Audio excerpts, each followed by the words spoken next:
Hello everybody, Ainz here and welcome back to Overlord Season 4, Episode 8, is it? Episode 8, it is. In the last episode, I think it was a closing of an arc, essentially. We closed the arc of dwarves, of the Dwarven Kingdom. We got our runesmiths to join the Sorcerer Kingdom, the Sorcerer Empire, soon to be. And we also got Quagoa, so three birds with one stone, because we also got dragons, right? Mare got her dragon, the nerd dragon, Ainz Ooal, and the rest of the dragons are becoming subjects of Nazarik, of the Sorcerer Kingdom. Yeah, I wonder how they're gonna be used. Or are they gonna be just regular citizens? That's also perfectly possible. Dragons are sentient and sapient after all, so why not give them citizenship, right? Why not give Quagoa citizenship as well while we're at it? Although Quagoa are probably gonna be like a cheap labor force. Although, does Ainz even need cheap labor force? He can just spawn level 1 skeletons to do any odd jobs. So what reason is there to enslave like other races, right? There's no reason to do that. One more thing I'm gonna be very interested in is, and they're probably not gonna show it in the season. How is Ainz Ooal gonna grow under Aura, right? Because Aura is the Beast Master, and she knows her way around training animals. So what kind of a training plan is she gonna figure out for Ainz Ooal? Could Ainz Ooal actually become stronger than his own father?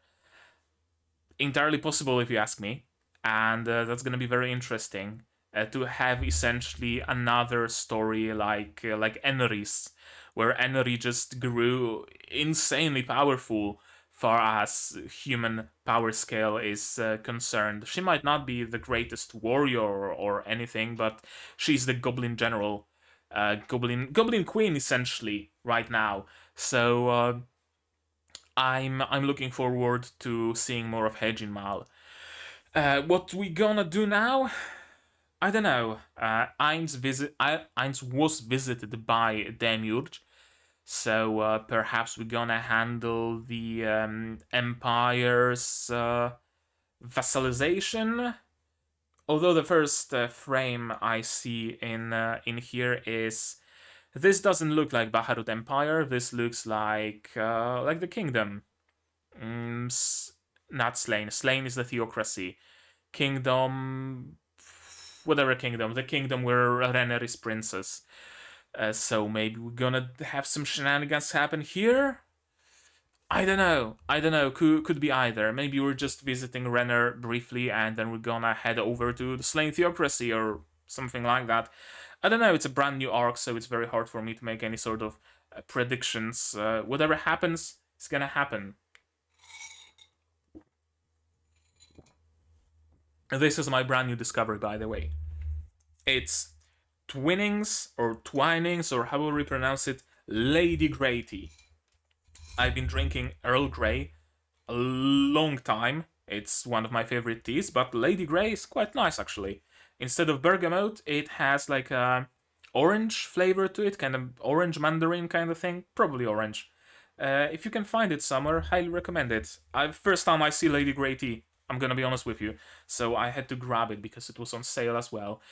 Okay, with all that, with my throat now being moisturized thoroughly, with the previous episode being talked about, and with my camera set up finally. Now it's set up finally. We can start watching Overlord Season 4, Episode 8, and to do that you're gonna need your subs, of course. I'm gonna need my sound, and I'm gonna have to ask you for your support, monetary or otherwise. Monetary on Patreon, throw links in the description. Otherwise, completely free. Share my content, spread the word. It really helps the channel grow, so I'm forever thankful to everybody who spreads the good message about my channel's existence. With all that out of the way, we can start watching episode 8 of Overlord Season 4 in 3, 2, 1, go. I said go, and it didn't go. So again, in 3, 2, 1, go. Now it went. Okay, so we are visiting Renner. There ain't no countermeasures, my dude.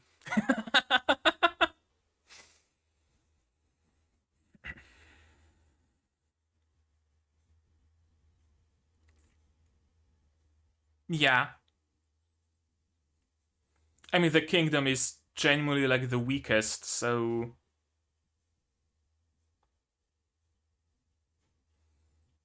they even lost their trump card, being Gazev Stroganov.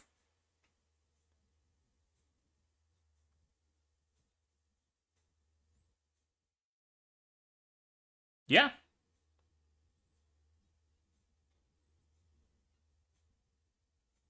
Also, yeah.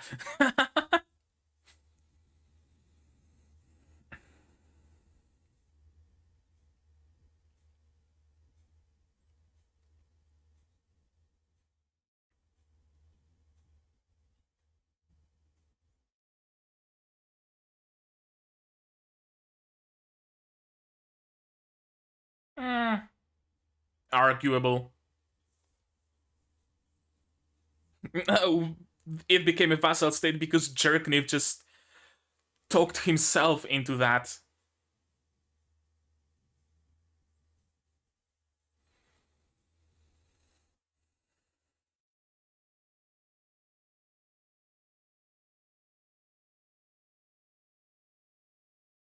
Yeah, I mean, she's already allied with Nazarick.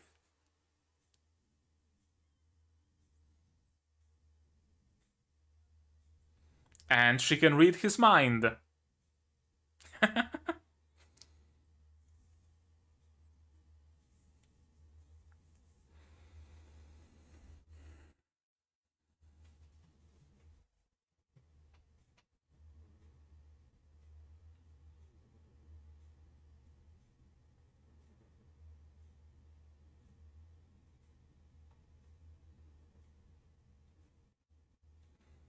Okay, so we're just gonna be spending time in the kingdom.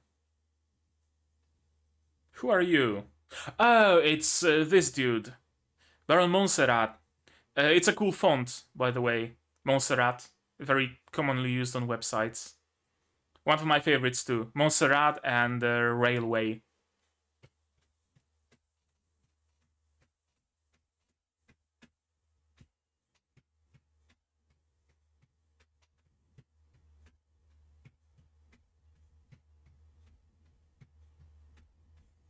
Yeah, I fully came around to liking this opening. If you couldn't tell that yet.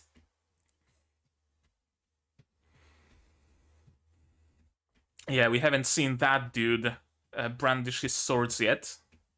So I'm assuming we might be visiting the kingdom now. We haven't seen the Blue Rose. We haven't seen those dudes.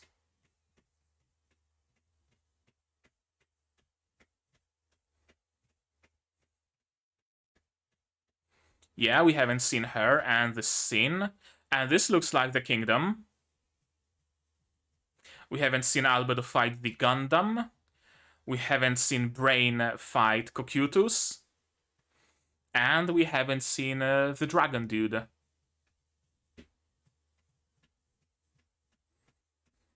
That's a lot of things for 5 episodes left.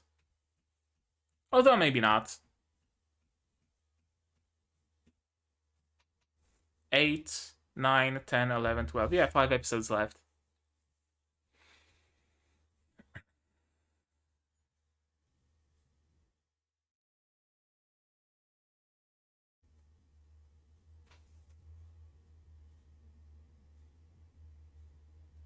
Ah, yes, of course. It was everybody else. Oh, he's the new head. When did that happen?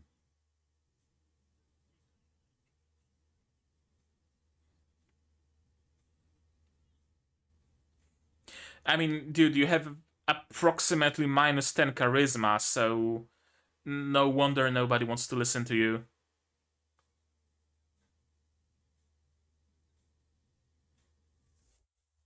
Yeah, I can say that again.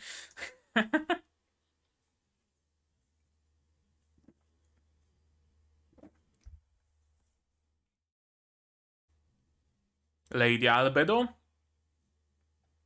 Oh, Hilma.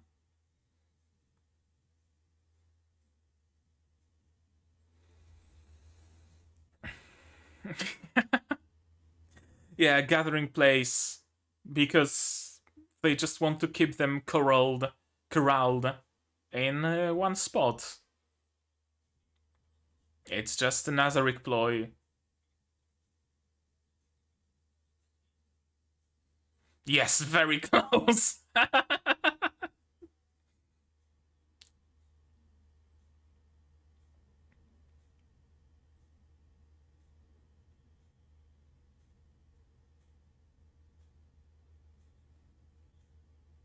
Yeah,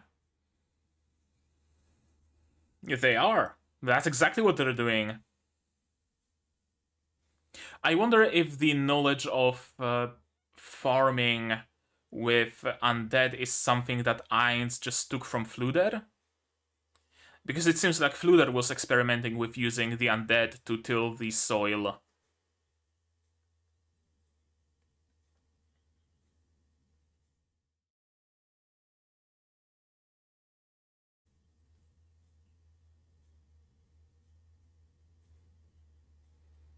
Yes, indeed.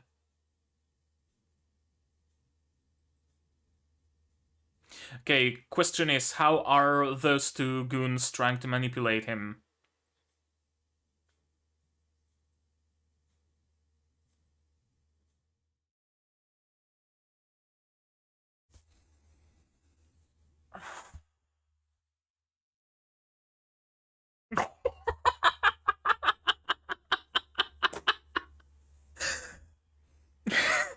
What the fuck are you planning, Philip? Bring a hammer of justice? You? Uh, be careful, do not stub your toe on that hammer. Uh, whew. That made my day.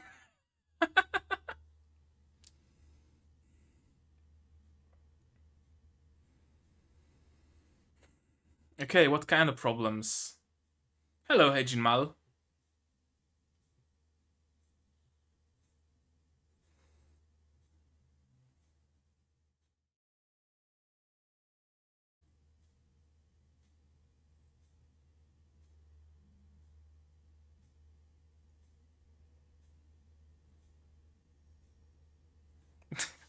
Sono Nanda.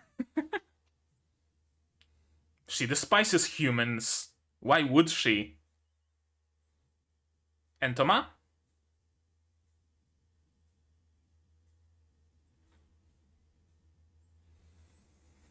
Hmm? What's up? Why exactly?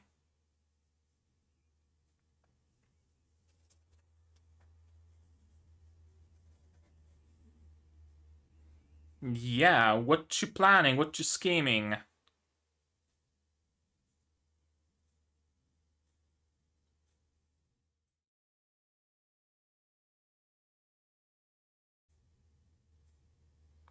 Philip?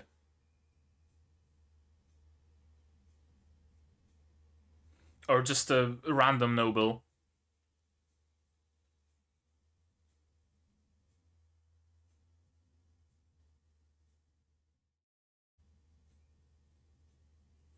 Indeed.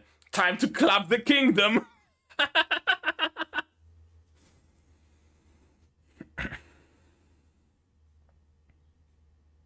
She sees it as her own failure. Because it's probably Philip that attacked.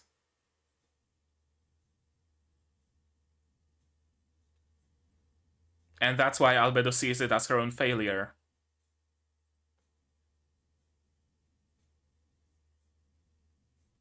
Yeah, it was Philip.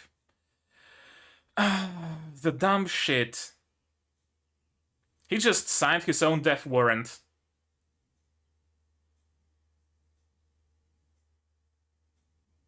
Yeah. Well, shit, he's dead now.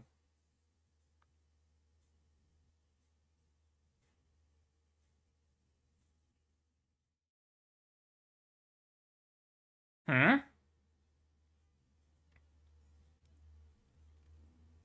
Oh, Hilma, hello.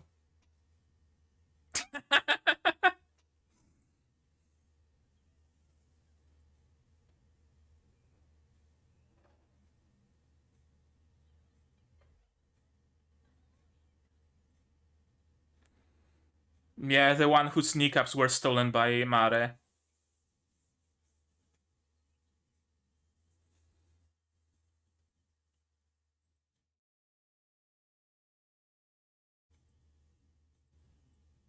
True Serum of Truth or something? Spell of Truth. Or Mind Control. That also works.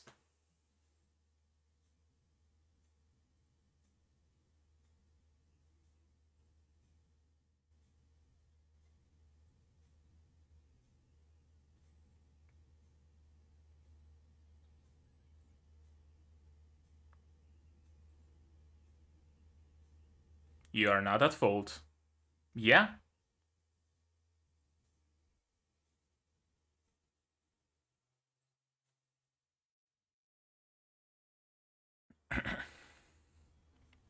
I mean, that dude isn't exactly her subordinate, is he?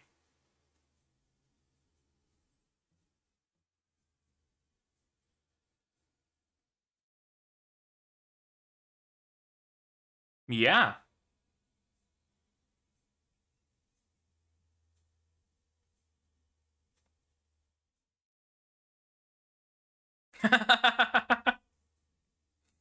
Yeah.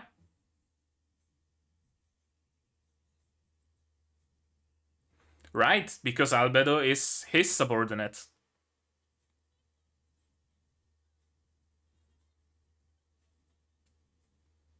And a new brand of reverence was born inside of Hilma's heart.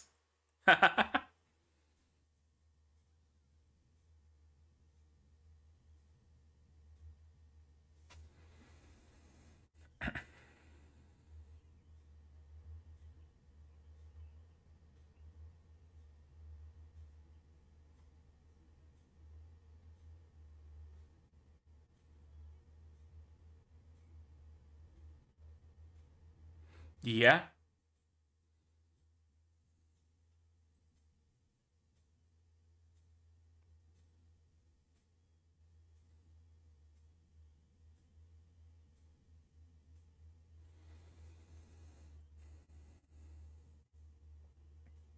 indeed. But how tasty is that carrot, though? Yeah.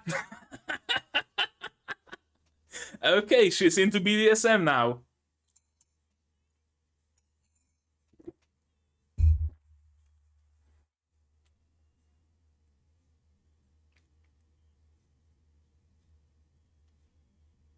Indeed. Okay, some genuine loyalty, not out of fear.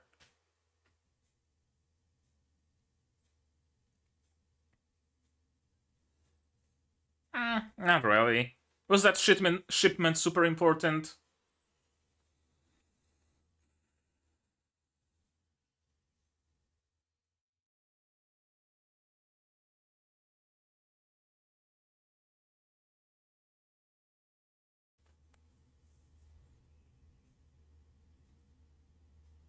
Yeah.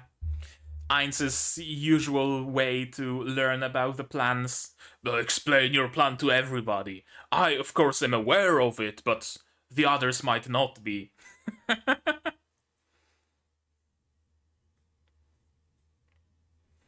Yeah, it probably wasn't Ainz's plan, though. Bij Renner.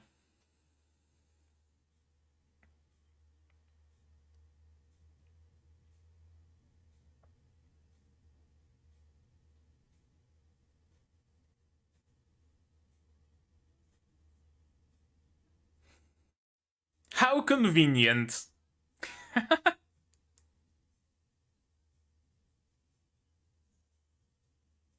You're getting headpats later.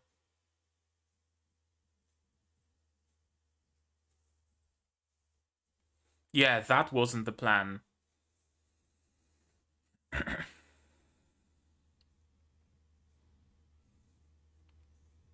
No, it's just dumb luck, honestly.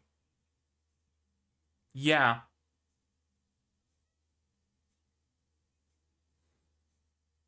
Your expectations are way too high. Indeed.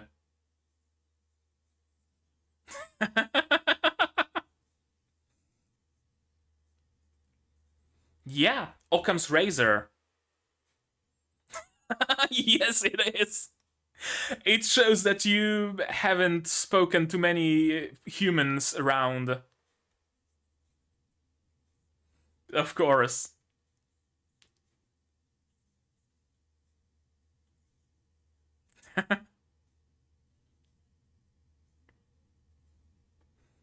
Okay, so they're having a contingency plan. Yeah.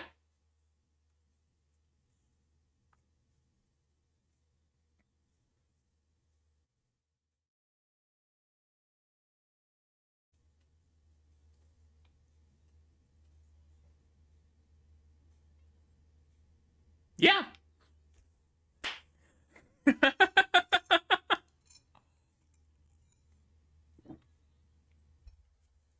We kill them all. We fucking nuke the kingdom.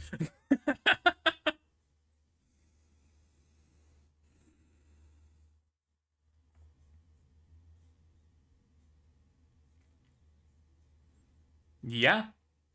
Besides, what fun is there of ruling over ruins, right? Indeed.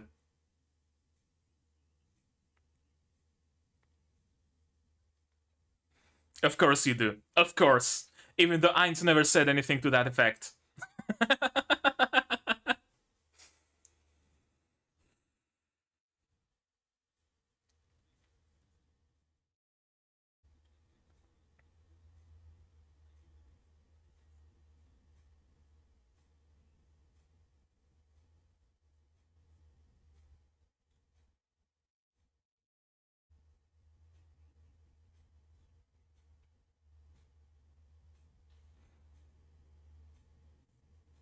Yeah, he sees 10,000 years ahead after all.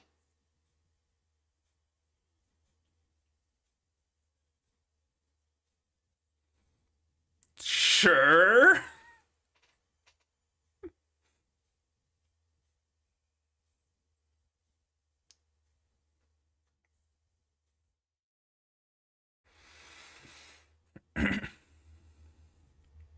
Are they gonna pit the Empire against the Kingdom?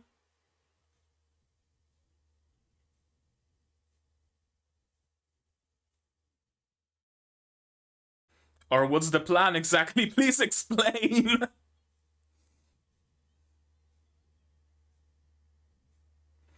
Or are they gonna move all the shipments towards the Empire or something to starve the Kingdom? Or what's the plan? What's the plan here? Oh, a letter.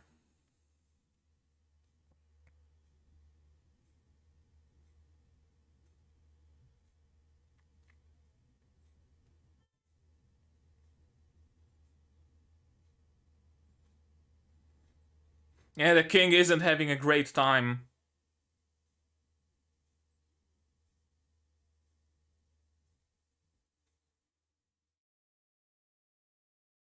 Faceless?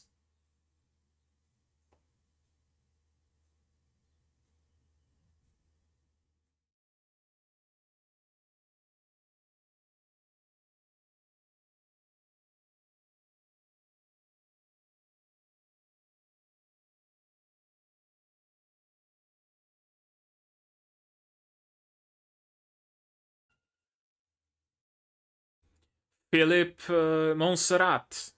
Yeah. That was a quick way to figure it out.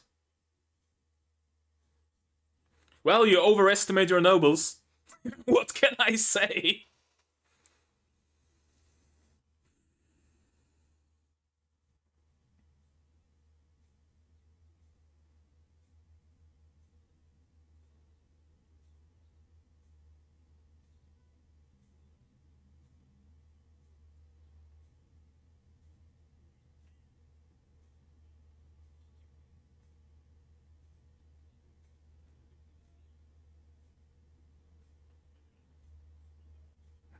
Is he innocent, though?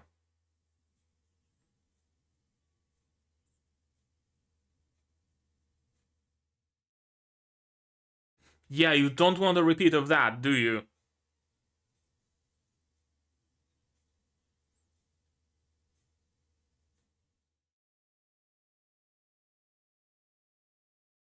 But you can't really do anything else against the Sorcerer Kingdom.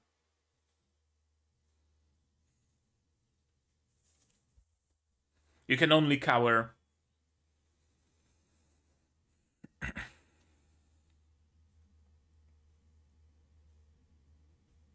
That's also a possibility.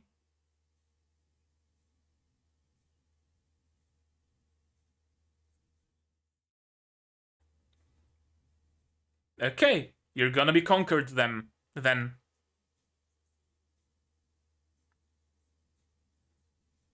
Vassalization or conquest. Those are really your only two choices, and you don't want Ainz to conquer you. I doubt it, but sure, go ahead. Renner? Oh. Albedo. Cliffhanger. Please don't fucking cliffhang me. Motherfucker! I'm gonna have to wait a week.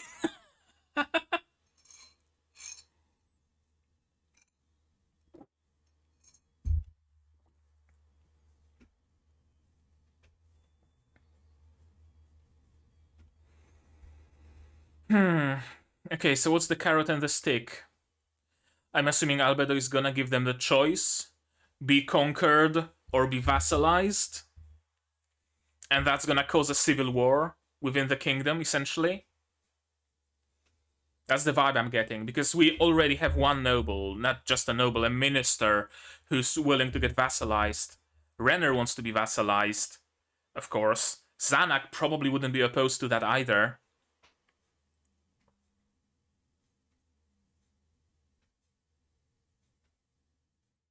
An offer you cannot refuse.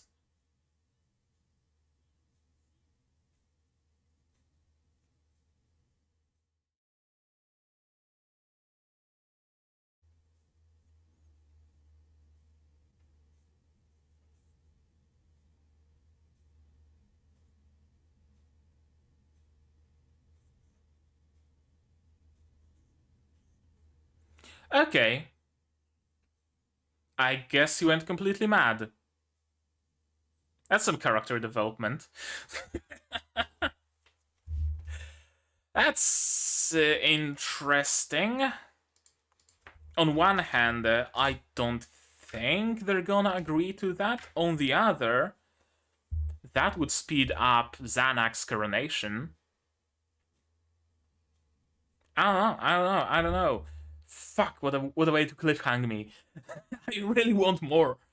Okay, I'm just gonna watch this episode again. Shall we? Shall we all watch it again and, in a way, spend more time with it, I guess, because there's still a week left. Shit.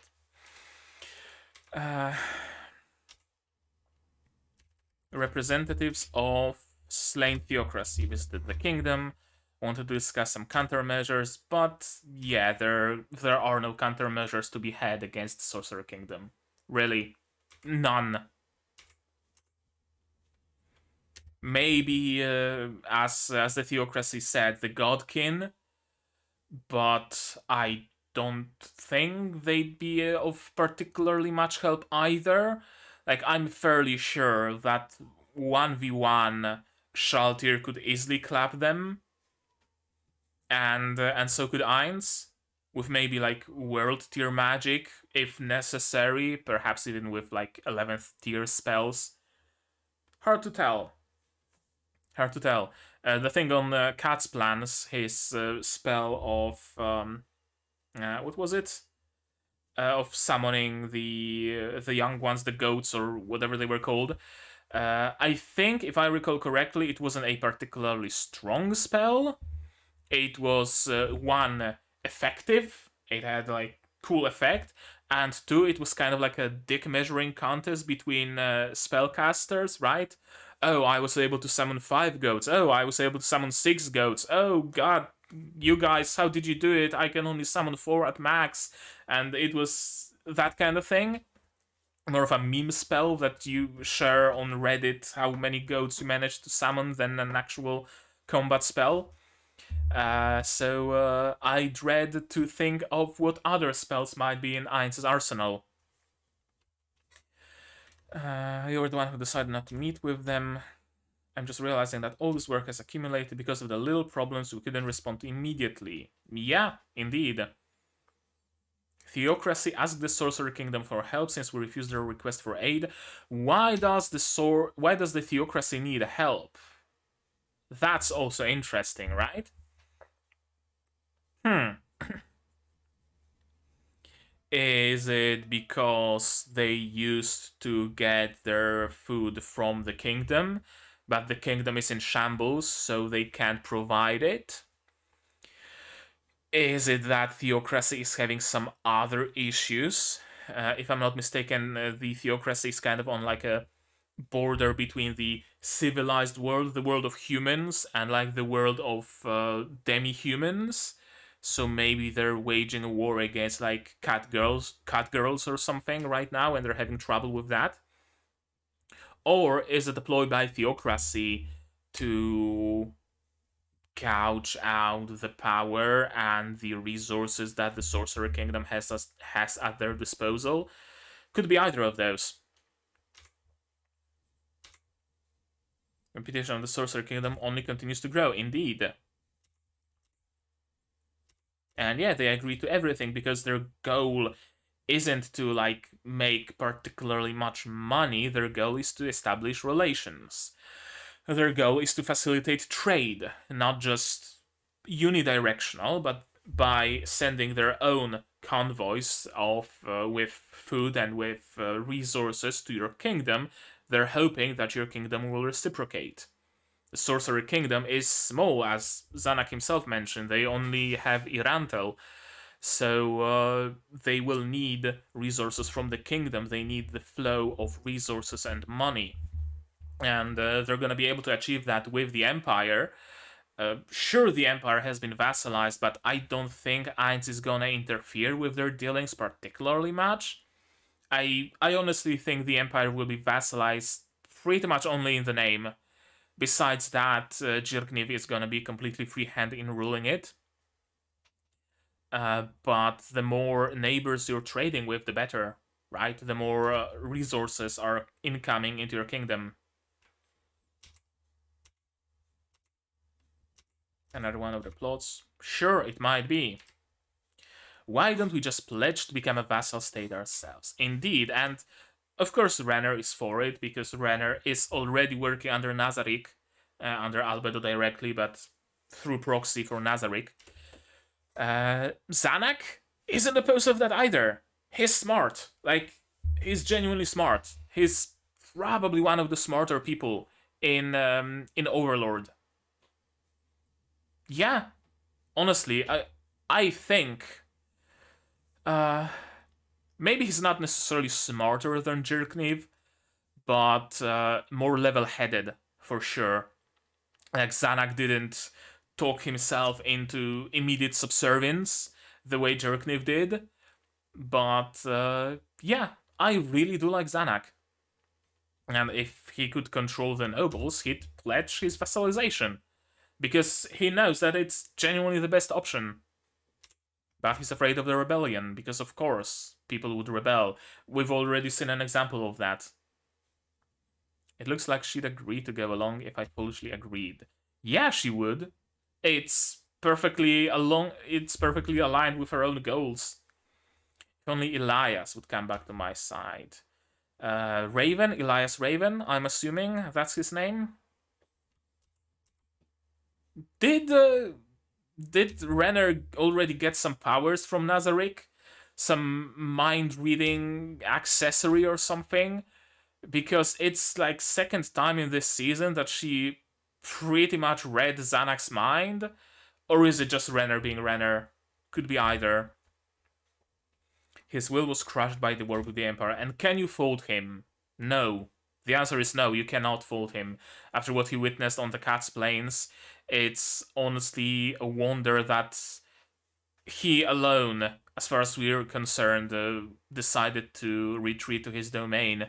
And it's a wonder that Zanak and the rest don't have like permanent super PTSD out of all of it. The king went mad, right? Zanak retained his sanity, so at least that.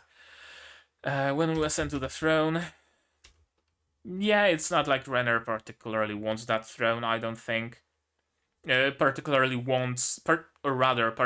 needs Zanak to be on the throne to fulfill her own goals, but he needs Zanak to take the throne for other reasons, maybe so that they're aligned with Nazarick better or something. I don't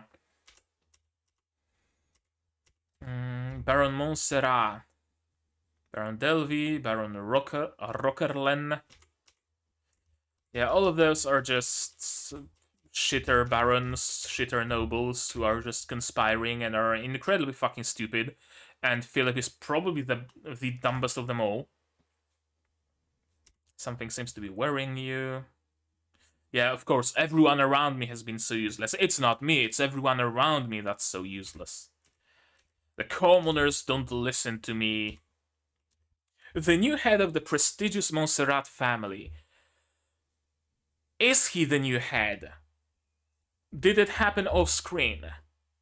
If it happened, it might have happened off screen, or it might be just his delusions. I don't know, I'm not sure. Also, I've been trying to look at the maids here because something tells me, since this place was essentially built by Hilma, and the plan is to gather all those shithead nobles who are essentially useless, gather them all in one faction to then get rid of them in one go, essentially create a honey trap for them, and then just throw the whole trap into the fire. I wonder if the barmaids here are homunculi, or otherwise at the service of Nazarick, and just casually listening in to what they're talking about. But now, if Nazarick actually had some surveillance here, they would have known that it was Philip who not planned it all. It was those two who planned it all and then egged Philip to go forward with the plan. Yeah, they're making no effort to raise the cash crops I told them to raise. Perhaps because they need to eat, right? Like you can't exactly tell your people to start planting cotton and flax and tobacco if they're starving. They'd rather plant potatoes and wheat, right? Food comes first. Once you have enough food crops, then the rest of the fields can be used for cash crops, right? As I mentioned, flax, cotton, tobacco, stuff like that. But apparently, they don't have enough food. Or rather, they have just enough food, and the rest of the fields are like they're growing cash crops there, but not enough, perhaps, or maybe not the exact crops that Zanak would never do that. That Philip needs. Maybe, probably, Philip has some unrealistic expectations, like growing fucking kiwis and bananas in their climate, which just simply won't grow. Wouldn't surprise me, honestly. Or that they don't have the manpower. Well, maybe they don't. Your domain is pretty fucking small. It has, what, single city? And yeah, they're perfect at egging him on. Yeah, too many people in the world that smother those with talent. And yeah, you have Hilma. Plan to do away with the outdated method of prioritizing people, of course. Of course, you have only revolutionary methods that you put absolutely no thought into. Close to Albedo? Yeah, we're pen pals.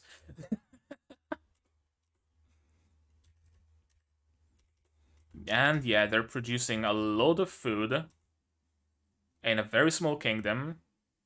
They're using the undead. And they're sending that food to Theocracy.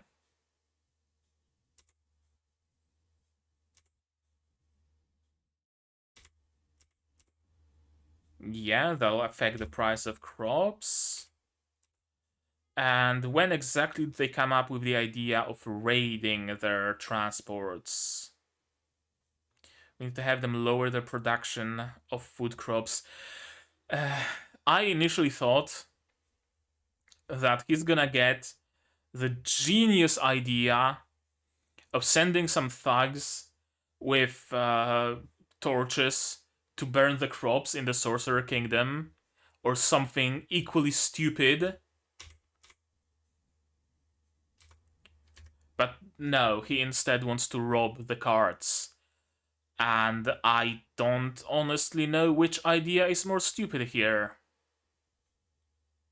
Like, this is plenty stupid, robbing their transports, probably on the territory of his own domain, instead of, like, waiting until the carts make it across the border to someone else's domain, and maybe rob them there, so that the fault falls into someone else.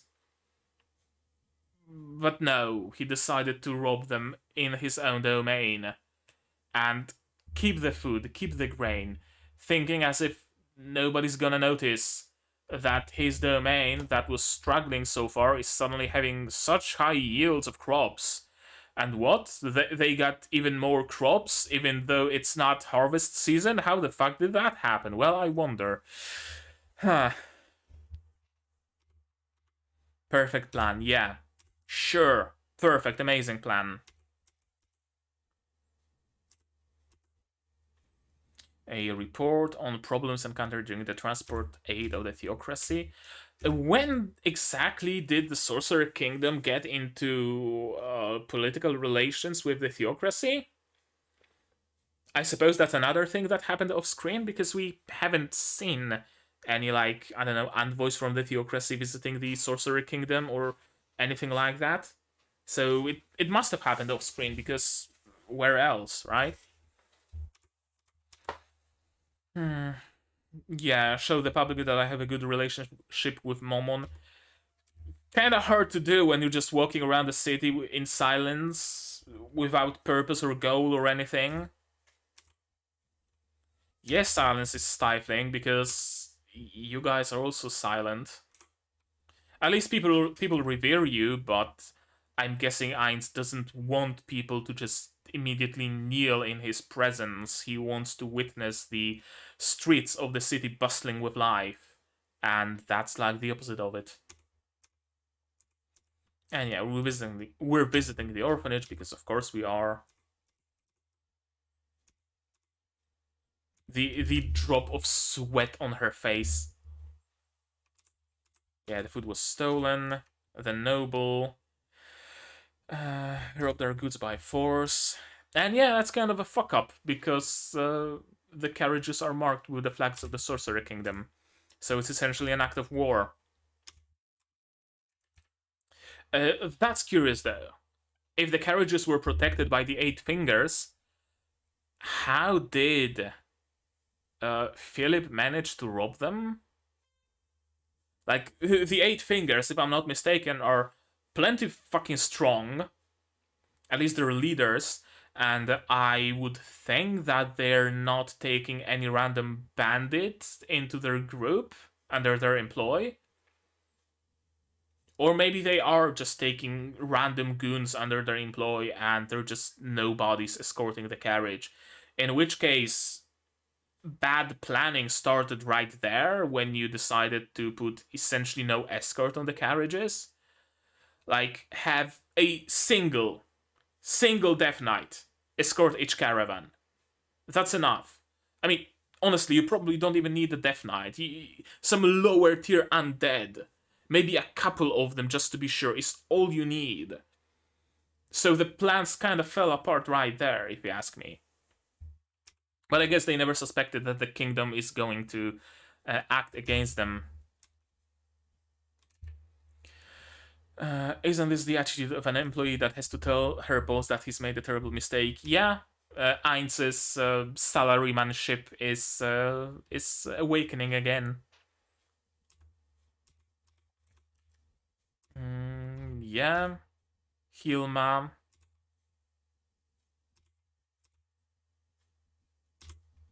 I have a witness, and it was Hilma. They're really focusing on her ass, don't they? I don't mind, but just something I couldn't help but notice. Is the one responsible for managing that witless noble.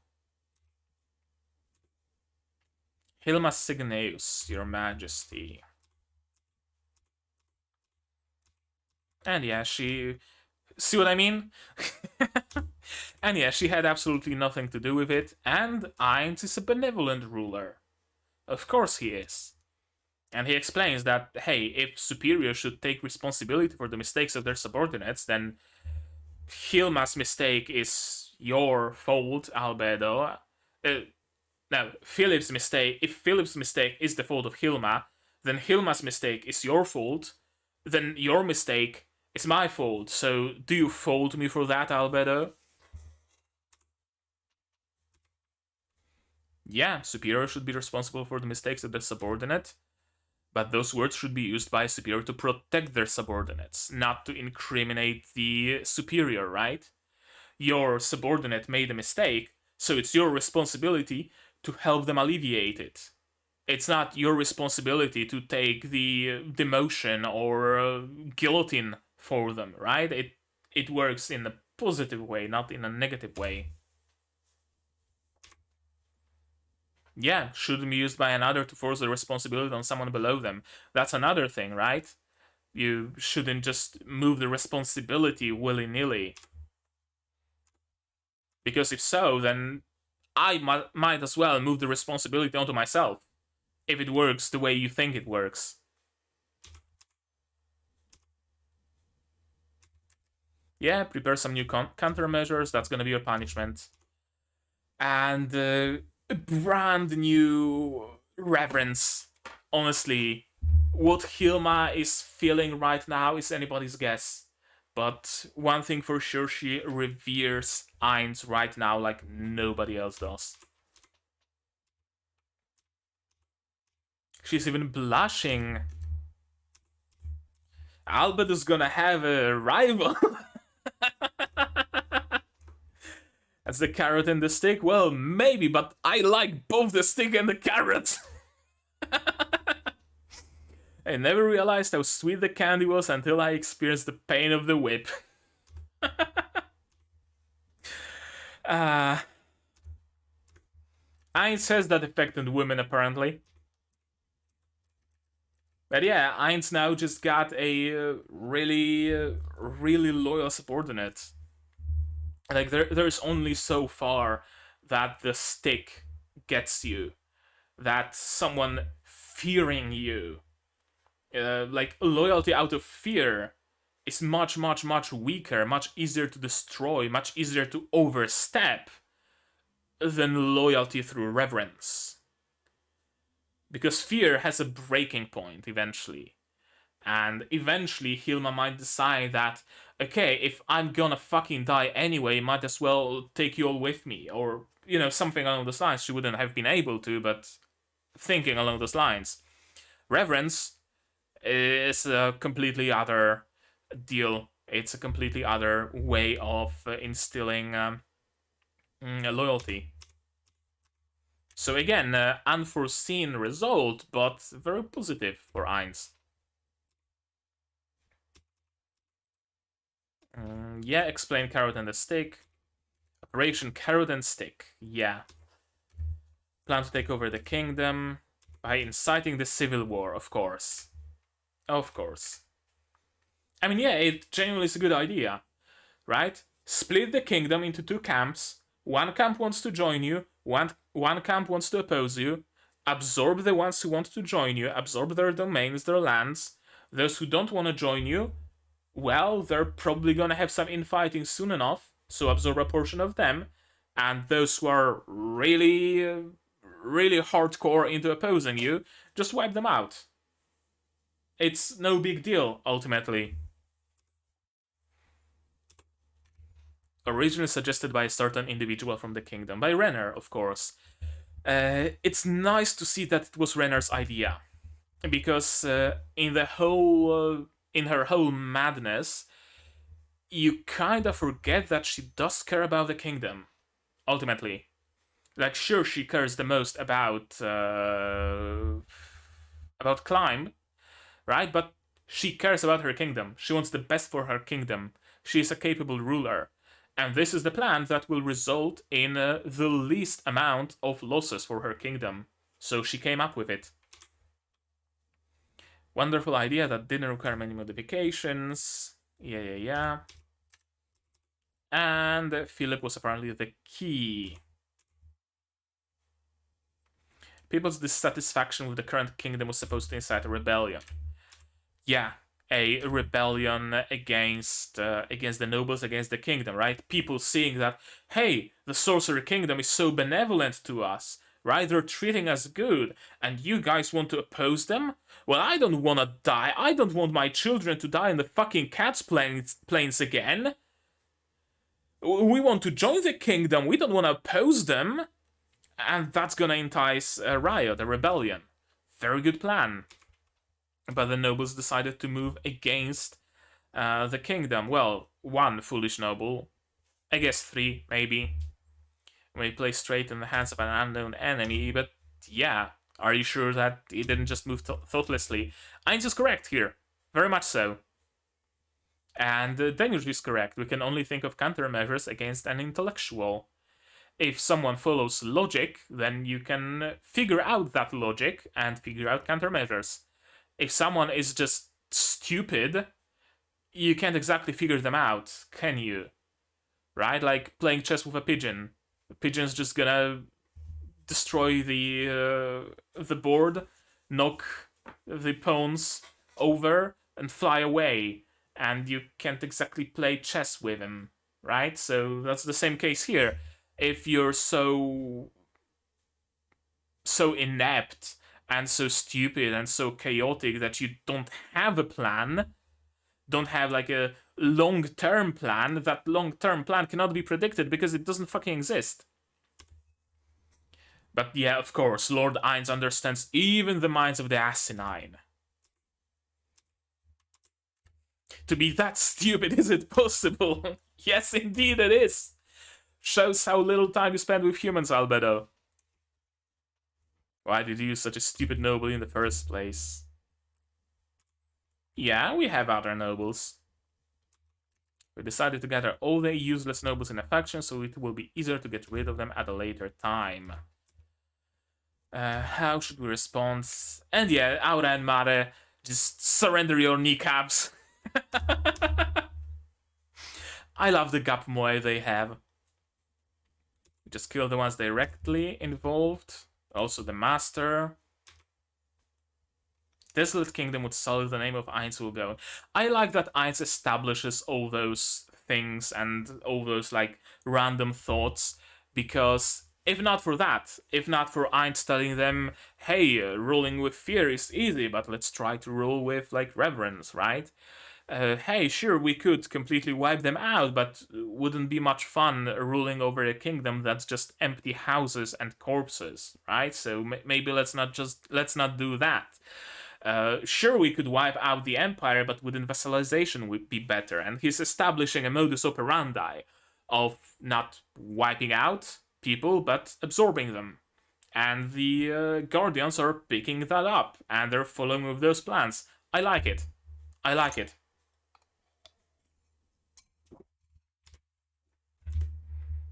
And yeah, I remember those words as well, ainz-sama.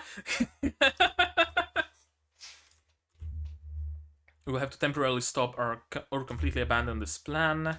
Very heavy adjustments. Yeah, and of course, Ainz is just curious. Hey, do you really think it failed? I mean, maybe it did. I wouldn't know because I know nothing of this plan, but do you really think it failed? Just want to know your thoughts. And then we're just like, oh, did he question it? Maybe the plan didn't fail. Did I miss something? Did ainz-sama thought of something that I didn't think of? Is the plan... Of course the plan hasn't failed. Yeah, of course you brought the Empire under your control to use carrot and stick on an international level. I forgot you see 10,000 years into the future. So the foolish kingdom who went against us should receive the stick. Yeah, the Empire gets the carrot. They were vassalized, so we're gonna help them. We're gonna ship all the food to them. They're gonna get everything. They're gonna get candy, like sugar and the best booze and everything. Kingdom gets nothing. Ha! That'll show them.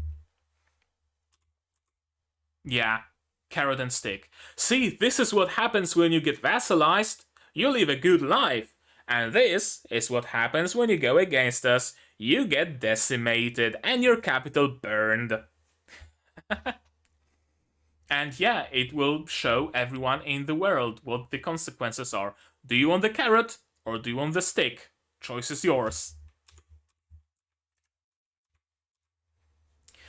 Sorcerer Kingdom considered actions as blatant hostility and is willing to declare war if necessary. Sorcerer Kingdom, Baharut Empire, Dragon Kingdom, Dwarf Kingdom.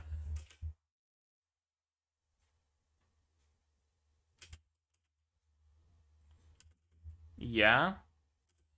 As well as the Theocracy and the Faceless, whoever the Faceless are.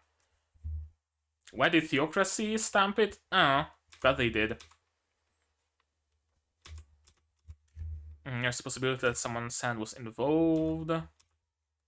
We've already confirmed the culprit. Philip Dayton Lear Montserrat. Perhaps he was afflicted with charm. Have to summon that Baron. Yeah, should we use his head to begin our negotiations with the Sorcerer Kingdom?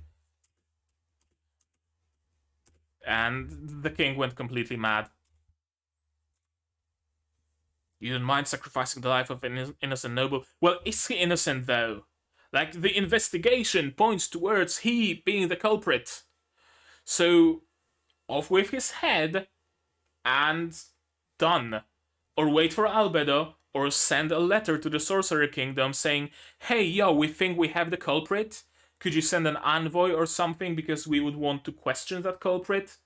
And we want you to be witness to that, or, you know, something along those lines. The king isn't thinking here.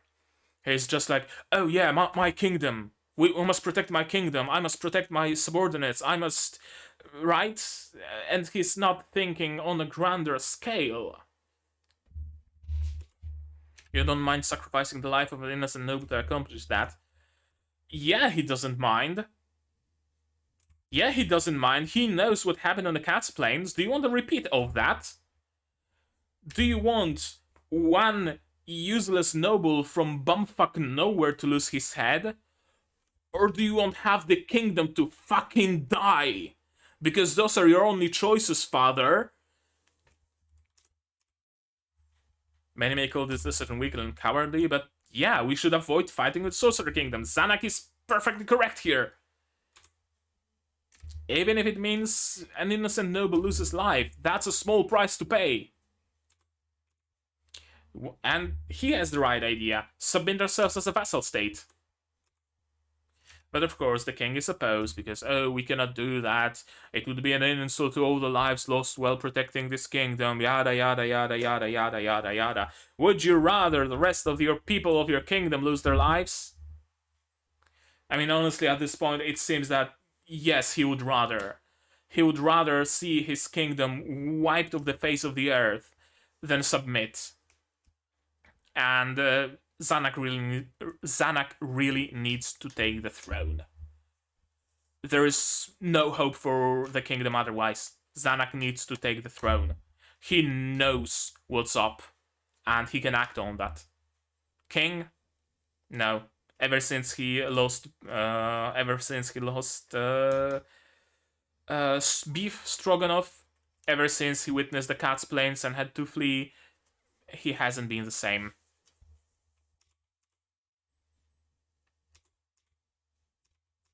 I have a good idea. And what do you know? Albedo is here. The change in King's face between those frames. That's a very interesting change. When does it happen exactly? Does it happen over the course of multiple frames, or is it just... No, it's just frame to frame. Darker colors, thicker line work. Lighter colors, lighter line work. Interesting why the change happened. And yeah, here comes Albedo-sama. Yeah, this in regard of the matter. We just came to discuss it, you know, ask you what's up, do you have a suspect or something? And he's like, immediately, yeah, forgive me, I'm gonna fucking die, forgive me. I'm gonna lose my life in the name for some shithead, noble, useless dude. Sounds like a plan, my dude. Sounds like a plan. He really did go mad.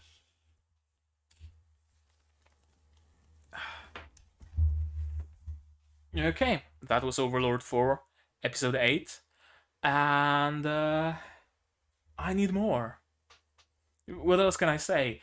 We did a lot of scheming in this single episode. We did a lot of talking, a lot of planning. And I don't mind it, honestly, but I was kind of missing the excitement part, right? The excitement that comes out of the plans being realized. Because in this episode we mostly just did some setup, right? Here's what happened, and we're gonna use it as a catalyst. The catalyst hasn't sparked yet. The spark is gonna happen in the next episode, I'm assuming. But quite a lot was achieved in this single episode. Quite a lot happened. First of all, Philip's betrayal, which is weird, right? Like, he wants to get into Albedo's pants. Does he really think that, like, attacking transports from Albedo's kingdom will help his case? Just how stupid can he be? Honestly. Like, he should be offering additional protection to those cards that are going through his territory. He should maybe ask the Sorcerer Kingdom for aid if his domain isn't doing well.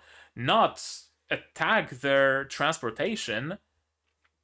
But of course he was being egged on by two other nobles whose goals are who the fuck knows what, honestly, and he was drunk, so I'm assuming that doesn't facilitate making the greatest decisions, does it? So yeah, that was one thing. I wonder what's gonna become of him. Is he just gonna lose his head, or what's gonna happen? Another thing is Hilma is now no longer a subordinate. She's no longer subservient because of fear. She's now subservient because of devotion. Because you really cannot call it anything else. It's ultimate devotion. It's super deep devotion to Ainz. She no longer needs the stick, essentially, and she no longer needs the carrot either. Just the idea of maybe I'm gonna get a carrot if I'll if I'm gonna continue to be a good girl, I'm gonna get a carrot one day. That alone is enough for her now. And that's a great change. I really do like how Ainz is ruling through reverence and devotion, not through fear. I really do enjoy that. And because, as Ainz himself said, it's easy to rule through fear. But ultimately, you end up with dead cities and dead citizens, and it's no fun ruling over those. Of course, Zanak has his own plans. Renner has not her own plans. Her plans are very much aligned with the plans of Nazarick, of conquering the kingdom through uprising, through a civil war, and that's going to be very interesting to see for sure. What else? What else? What else? What else? What else? The king surprised me. Like, I knew that he's going mad, but I would sooner expect the king to tell Albedo that please forgive that noble. If you don't, I'm prepared to wage war against you, or some otherwise stupid shit like that. I didn't expect him to offer his own head. That's interesting, and I wonder where it's gonna go. Is he actually gonna be killed? Or is some other plan is gonna be created? I'm assuming Albedo didn't go there in search of the king's head. She went there to figure something out diplomatically, to gain some leverage on the kingdom, essentially. The Philip's betrayal will allow her to gain some leverage on the kingdom, and maybe not necessarily even make an example of them. That's gonna be cool. That's gonna be interesting to see where it goes. Overall, cool episode. But with this episode gone, we have like 4 episodes left, and it's gonna be interesting. How can we squeeze so many things into so few episodes, right? The Valkyrie lady fighting the Death Knight, Shaltir fight. No, Shaltir, or was it Albedo? I think it was Shaltir fighting the Gundam. Cocytus fighting Brain, and then the dragon dude, dragon armor dude. That's a lot of things. I'm assuming the first few things, like the fight with the Death Knight, fight with Cocytus, and fight with the Gundam, maybe are going to all be a part of like Ainz's army marching into the kingdom, conquering the capital, essentially, or something along those lines. And the dragon dude, dragon armor, is gonna be maybe last episode, maybe last 2 episodes, when they face towards the slain theocracy, because the dragon resides in the slain theocracy, if I'm not mistaken. Or does he? I think he does. Although the slain theocracy is like human supremacists, so I'm not sure about that. But when we met the dragon armor dude, we also met the Godkin at the same time, so I assumed it's the same place, it's the slain theocracy, but I'm not sure now. Maybe he just has a cave somewhere in the boonies, and Rigrid just went to visit him randomly, not necessarily in the capital of the slain theocracy or anything like that. Yeah, it's gonna be interesting to see where it goes. I'm super hyped for future episodes, as I always am. I really do enjoy, I really do love Overlord. What can I say? Yeah, I think that's that about gonna do it. So I'm gonna end it here. Yeah, I'm gonna ask you to leave a comment down below. What did you think of this episode, my reaction, my theories? No spoilers, please. Leave spoilers out of the comment section. If you want to talk spoilers, my Discord right here and in the description is open to everybody. Join it. There's an Overlord channel there where you can post spoilers to your heart's content, as long as you use the spoiler tags, and I'm just not gonna read them. What else? That was about commenting. Like the video if you liked it, disliked it if you disliked it, but tell me why so I can improve in the comments or on the Discord, whichever you prefer. Subscribe to the channel to be notified of future releases of not only Overlord but also Symphony GX, Madoka Magica, Ruby Ice Queendom, Hataraku Mao-sama Season 2, and Yofukashi no Uta, and some other stuff. I also stream sometimes. Streamed the Alchemy Stars recently, so might want to check out the VOD if you want. Support the channel, if you want monetarily on Patreon or Throne, links in the description. On Patreon for $10 a month to get early access to non-seasonals like Symphogear, like Madoka Magica. For $8 you get a role on the Discord and you also get a place in the credits. On Throne you can pitch in towards my purchase of some new recording gear.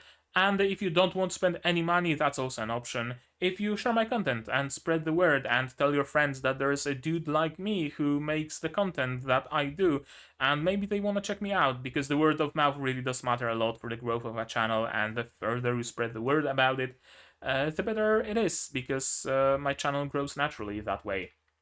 So I'm thankful if you decided ever to share my stuff. Anything else? Discord free, open to everybody, as I already mentioned. Yeah, that's gonna be it from me for today. So, as always, do all the good stuff, and I'm gonna see you guys in the next one. Cheers. And here's the credits that I mentioned. You can be one of those people if only such is your desire.